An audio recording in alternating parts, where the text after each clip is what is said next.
For NOLA.com, the Times-Picayune, Jarrett Roser here with Eric Held at Catholic High School, where Derrius Guice is a guy you had a chance to work with last year. You've been over here a couple of years now, coaching running backs, special teams. And I mean, you've coached a bunch of places, Baton Rouge, New Orleans. We're up in North Louisiana at one point. And another guy you coached a few years back, Jeremy Hill, when you were at Redemptorist.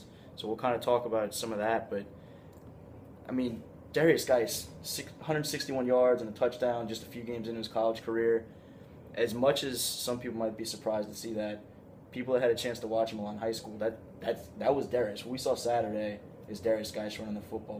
What stood out to you about what you saw, or just that you knew he was bringing there? No question. It wasn't really a surprise to any of us here. Had an opportunity to be his position coach his junior year, and then Coach Weiner took over his senior year. And you know, what you saw is what we saw every day. The explosiveness, running angry as someone used, and we use that here as well. But a guy versatile enough to line up at receiver. You saw that in the Army Bowl as well, where he went there and wanted to showcase his receiving talents, and just another opportunity to get on the field. So none of that is a surprise. Covering kicks on the kickoff team is not a surprise. He begged me as special teams coordinator to get out there and be on the kick coverage team, and you don't want to lose one of your better players, one of the best backs in the country on kick coverage, but he's so fast and so dominant and so physical and understanding leveraging the football that you knew, and kind of knew that he would be on the kick coverage team at LSU as well. So not just as a running back, but as a special teams player, just a special individual, of course. Yeah, he's definitely not afraid of the contact. Definitely not. Definitely not. We were talking earlier this week about maybe not necessarily similarities and whatnot in Derrius's game versus Jeremy's game, but the fact that you could see something special from them in high school. When you saw Jeremy as a young high school football player, and then when you had a chance to see Derrius, what were some of the things you saw from them that it seemed like bigger things were in their future? No question. I had the opportunity at Redemptorist my last year there in 07 when Jeremy was a freshman, and he got to play a significant number of snaps to be his position coach and offensive coordinator there. And both of those guys, they're even at young ages, they're the physicality that they played with, not afraid of contact, explosiveness, vision as well.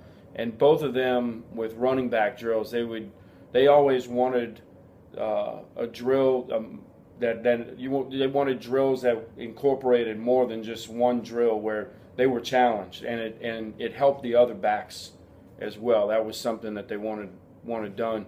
Jeremy, as an 8th grader prior to his freshman year in a spring scrimmage, had a 70-yard run, just phenomenal run. He broke away, made a couple guys miss, broke a tackle, and Colorado assistant was in to recruit one of our linebackers and said, "Who's that? I want to offer that kid." And Coach Mastretta, who's now at Livonia, was the head coach then, and said, "Hey, you got to wait 3 years because he's an 8th grader right now." And he was a legitimate aged 8th grader at the time, but you know, you knew he was going to be a 6'1", 6'2" guy, and just a long guy as well, but also with power and legitimate 4'6" guy. And Derrius is a little bit faster than that and a little bit shorter, but they're both physical runners. They have great vision, and it was a privilege for me to get to coach them and be around them rather than the other way around. I think if you ask both of them today, the one thing that they heard from me that I think they took from me, not making them any better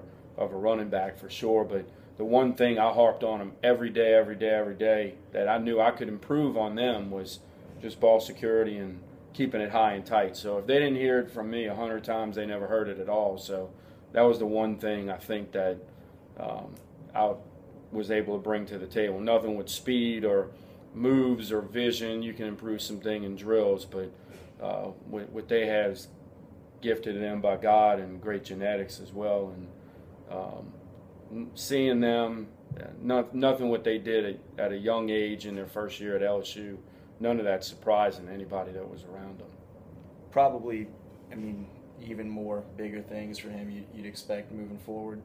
No question. I mean, and he still has almost 3 years left. And you know what you see it with Jeremy last year as a rookie with the Bengals, that wasn't surprising either. Just seeing him, and people were even asking, hey, you know, don't you think taking him in your fantasy draft, or people taking him in the 4th or 5th round? No, it's a wise move, but you know, but the same thing for Derrius, but he still has 30-something games left in his career, so it's not a surprise. And the stable of backs they have at LSU, not only this year but every year, is just phenomenal. So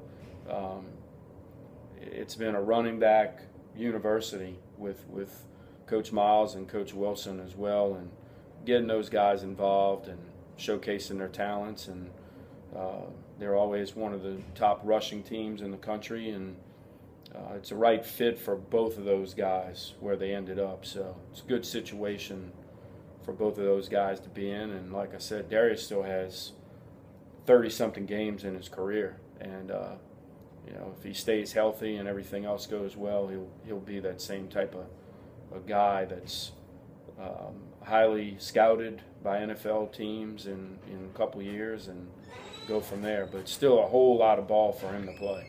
There you go. Coach Eric Held over at Catholic High School in Baton Rouge. For NOLA.com, and Thomas Picayune, Jared Roser.